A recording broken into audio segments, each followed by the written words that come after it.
안녕하세요. 2024년 9월 28일 토요일입니다. 오늘은 제가 어제 예고해 드린 대로 오늘은 배추가 이제 쌈을 싼다고 하죠. 결구. 결구 배추를 말하는데요. 쌈을 싼다는 걸 결구한다고 그러는데요. 결구의 원리에 대해서 제가 어제 미리 말씀드린 대로 한 말씀 드려보도록 하겠습니다. 배추가 쌈을 싸게 되는 그 원리는 뭘까? 그게 필요한 비료는 어떤 것이 있고, 또 결구될 때 꼭 필요한 거, 반드시 해야 될 거 뭐가 있을까? 이런 식으로 한번 설명드려 보겠습니다. 비료 이야기하게 되면요, 제가 설명을 좀 깊이 하게 되면 좀 길어집니다. 미리 말씀드릴게요. 그리고 제가 설명드린 부분들은 요약을 해가지고 제가 댓글에다 고정해 놓을 테니까요, 참고 바랍니다. 가끔 이거 묻는 분 계신데요, 제가 여러 번 이야기했는데 중간에 지금 이렇게 하얀 봉지 요거는요, 요 인근에 토마토 농장이 있습니다. 비닐하우스가 유리하우스인데요, 엄청나게 넓습니다. 한 10,000평 되는데, 거기에 이렇게 그 배지입니다. 토마토를 키우던 배지, 즉 코코아 껍질이나 뭐 다양한 그런 그 나무 껍질 이런 거 만드는 그런 배지인데요, 이게 1년에 한 번씩 바꿉니다. 그래 그 버리는 거 제가 빠레뜨로 12바레트 얻어왔습니다. 지금 요게 참고로 요게 이제 그 복분자 농장인데, 복분자 제가 바닥에 펴줄 겁니다. 그러면 아무래도 유기물이니까요, 토양의 그 물리성이 좋아지겠죠. 그래서 요게 제가 실험적으로, 요겐 쌈 배추 하려고 제가 배추를 요 포기 사이에 제가 예병으로 혹시 죽으면 옮기 심으려고 심어놨던 거 요렇게 옮겨놨는데, 심한 몸살을 했어요. 옮기고 난 다음에. 그러더니 이제 지금 이렇게 살아나고 있습니다. 이제 참고로 배추 양상추 그렇습니다. 또 길어졌네, 서론이. 자, 그럼 이제 배추 결구 원리에 대해서 한번 말씀드려 볼게요. 자, 앉아가지고요. 자, 배추는 기본적으로 잘 알다시피 정식하고 한 40일에서 50일 사이 되면 결구가 진행이 됩니다. 이렇게 이제 속에 이제 꼬갱이, 이런 그 새로운 잎들이, 이런 잎들이 이제 점점 모아지면서 이렇게 모아지고, 나중엔 결국은 그 양손을 기도하고 합치듯이 이렇게 배추가 모아지는 것, 즉 포합형이라고 합니다. 이걸 포합, 서로 합쳐진다 해서 포합형이라고 하는데요, 포합형 작물이고, 그리고 이것을 이제 결구, 쌈을 싼다, 그렇게 보시면 됩니다. 그래서 쌈을 싸는 이제 원리는 뭐냐, 이제 각종 이제 비료분의 역할을 하는데요, 그건 별도로 설명드리고, 기본적으로 햇빛이 이렇게 처음에는 쫙 펴져가 있어요. 여긴 조금 큰 거고 좀 어린 거 심은 건 이렇게 아직도 펴져가 있잖아요. 이렇게 펴져가 있던 것들이 이제 햇빛을 보면서 광합성 작용도 하지만은 옥신의 영향으로 인해 가지고, 옥신은 햇빛을 보는 부분은 억제를 시키고 햇빛을 보지 않는 부분은 작용을, 그 반작용으로 굴광성이라고 그러죠. 우리 해바라기가 햇빛을 보면서 이렇게 꼬그라지는 이유가 반대편에 옥신이 작용을 해가지고 성장을 하고, 앞쪽은 그 억제를 하다 보니까 점점 꼬그라지다가 꽃의 무게에 못 이겨져서 팍 숙여버립니다. 얘도 마찬가지입니다. 이제 빛을 이렇게 처음에는 꼭 접시처럼 이렇게 납작하게 자라다가, 이렇게 납작하게 자라다가 요게 점점 이제 모아져요. 모아지고 이제 이렇게 배추의 요 가운데 하얀 부분, 중력 부분도 좀 빳빳하고 살이 찌고, 또 그리고 잎들도 이렇게 엠보싱처럼 약간 이제 오돌도돌해서 처음에는 좀 밋밋하게 이렇게 잎이 돼 있다가 점점 쏙잎들이 이렇게 좀 엠보싱처럼 오돌도돌하게 생기잖아요. 그러면서 점점 힘이 생겨가지고 모아지고, 또 햇빛을 처음에 받을 때 그 반대편에 성장하다 보니까 점점 더 이렇게 모아집니다. 모아지고 난 다음에 다 덮고 나면요, 그 다음부터는 그 안에서는 이제 쏙 노란 그 알찬 배추가 되는 거죠. 이게 가장 기본적인 원리고요. 자, 그럼 요 시기에 뭐가 꼭 필요한가? 기본적으로 물주기는 그래서 중요하다. 물주기는 이제 밭의 상황에 따라 가지고 뭐 모래차복이나 질침에 따라 다르고, 두둑의 높이라든지 배추의 성장에 따라 다른데, 기본적으로 한 5 내지 7일 그때마다 물 한 번씩 줘가지고, 한 번 줄 때 한꺼번에 충분히 주고, 즉 너무 과습하지 않도록 충분히 줍니다. 그래야 되지, 너무 과습하면 도리어 물은병 원인이 될 수 있으니까 과습하지 않을 정도로 충분히 주면 이제 토양의 습도가 한 40에서 한 50% 됩니다. 그 정도 주면 또 이제 이 배추가 그 수분을 정산작용을 통해서 빨아먹습니다. 그러면 하루에 이 정도 되면요, 하루에 150ml에서 200ml를 먹습니다. 물을 계속 뽑아 당기면 비닐 멀칭 속에 있는 그런 수분들이 점점 줄어들고, 역시나 5 내지 7일 이후에 가면 또 물을 한번 주고 이제 이런 과정을 통해서 물을 주기를 하다가 최종적으로 수확 15일 전 되면 이제 물 주기를 멈춥니다. 그래서 결구되는 시기에 물이 중요하다. 가장 물을 많이 먹는 그런 시기입니다. 평상시도 중요하지만은 자, 그러면 물음병 걱정되는 물을 줘야 되나 말아야 되느냐? 물음병과 물은 물로 이제 뭐 관리를 한다고 하지만은 그래도 기본적으로 물음병은 예방 위주로 약을 치셔야 됩니다. 항생제 계통으로 뭐 옥솔린산이나 이런 그 옥솔린산 계통의 그 옥솔린산 계통의 일품이나 뭐 방번대 아니면 뭐 다른 그런 약들 항생제 계통 약을 쳐가지고 한 2번 정도 방지를 해 주셔야 된다. 그래야 되지. 물음병 걱정한다고 물 안 주면요 배추가 성장을 안 합니다. 나중에 통금 배추를 못 만들어요. 그리고 둘째, 요 시기에 이제 쌈을 싸기 전에 파반나방이나 진딧물은 필히 잡아줘야 됩니다. 결구를 다 하고 다 덮어버리면 약을 쳤을 때 이 안쪽으로 약이 안 들어갑니다. 그래서 우리가 먹는 배추는 깨끗한 배추를 먹는 거거든요.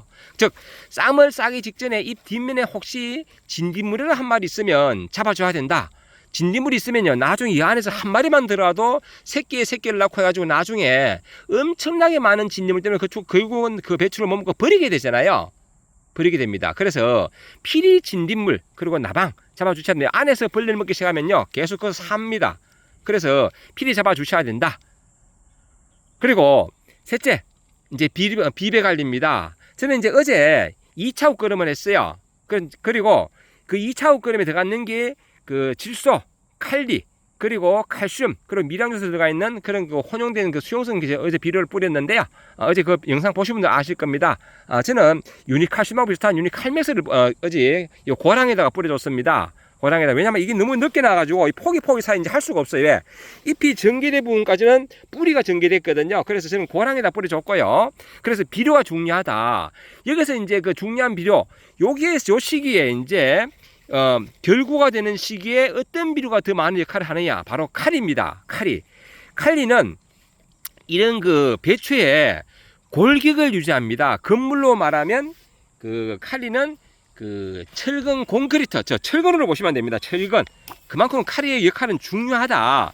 이 칼리 대신에 이 칼리는요 너무 과하면요 너무 많이 뿌려주면 뭐 염화가리나 황산가리 이런 거 있지 않습니까? 너무 많이 뿌려주면요 그 고토라든지 즉 마그네슘이나 석회 이런 것을 억제합니다.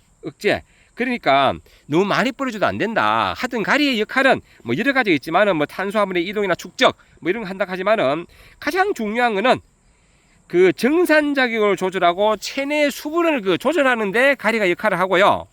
그리고 또 뿌리나 줄기를 좀 강하게 하고 병에 충분한 그런 저항성을 좀 정대합니다. 대단히 중요한 겁니다. 그리고 그 다음에 중요한 게 붕소입니다.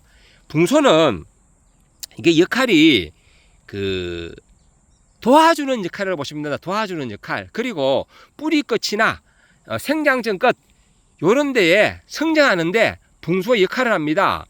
뿌리 끝이나 생장전 끝의 역할을 하는 게 그 붕소, 아연, 칼슘 이제 세 가지로 말씀드렸잖아요. 그 역할이 뿌리 끝에도 역할을 하고 신장도 합니다. 그리고 또 붕소는 그 석회의 그 이동을 도와줍니다. 이동을 즉 교량적인 역할을 한다. 그러면서도 석회가 너무 많으면요 도리어 붕소는 억제합니다. 왜? 서로 기량작용을 하거든요. 그 저렇게 붕소는 질소하고 그 칼리하고 석회가 너무 과하면 붕소와 결핍 증상이 올 수 있습니다.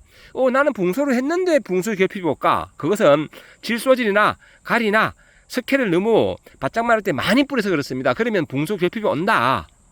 그래서 그럴 때는 급하게 연면시비로 빨리 보충해 주셔야 됩니다. 그래야지 건강한 이런 배추들을 키울 수 있습니다. 건강하게. 그런 말씀을 드리고, 그리고 또 중요한 게 뭔가 하면 그 마그네슘입니다. 고토.